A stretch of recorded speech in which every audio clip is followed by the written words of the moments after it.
আমাদের যত বিপদ আসবে আমরা সবাই আরো এক হয়ে কাজ করব, সবার জন্য কাজ করব।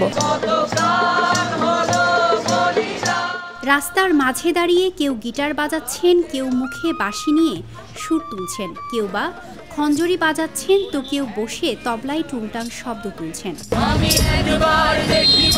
সবার মুখেই দেশের গান। কেউ কেউ বসে কয়েক মিনিটের মধ্যে পেন্সিল স্কেচে আঁকছেন পোর্ট্রেট কিংবা ব্যঙ্গচিত্র। আমি কখনো এরকম লাইভ ছবি আর্ট করিনি, এটাই আমার ফার্স্ট টাইম। ভাইয়ার আমাকে আর্ট করে দিল, সুন্দর হয়েছে। আপনারাও আসবেন, এসে আর্ট করে নেবেন। 15 থেকে 20 বছরের এই তরুণ তরুণীরা জড়ো হয়েছিলেন বগুড়া শহরের জেলখানার মোড়ে।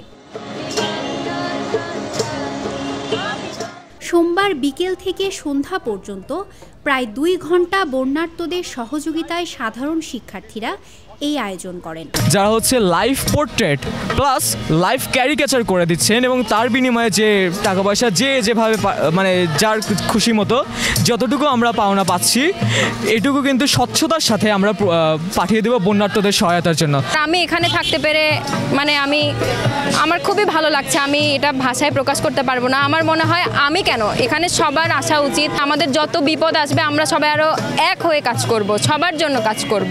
এই বাংলাদেশটা আমাদের সবার। এতজন মানুষের সহযোগিতা হয়তো একা করে ওঠা সম্ভব না।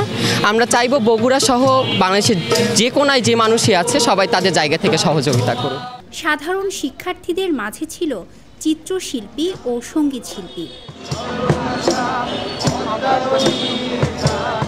বন্যার্তদের পাশে দাঁড়ায় লেখা সম্বলিত কাগজের বক্স হাতে তরুণদের কেউ কেউ স্কেচ আঁকানোর জন্য অর্থ তুলছেন।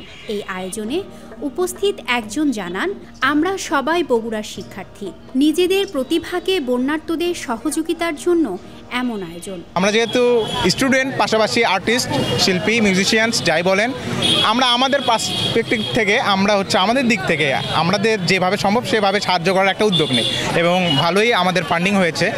এটা আমরা হচ্ছে আসুন্না ফাউন্ডেশনের মাধ্যমে আমরা ডোনেট করব এবং আশা করি এটা আমাদের বন্যার্তদের মাঝে পৌঁছে যাবে।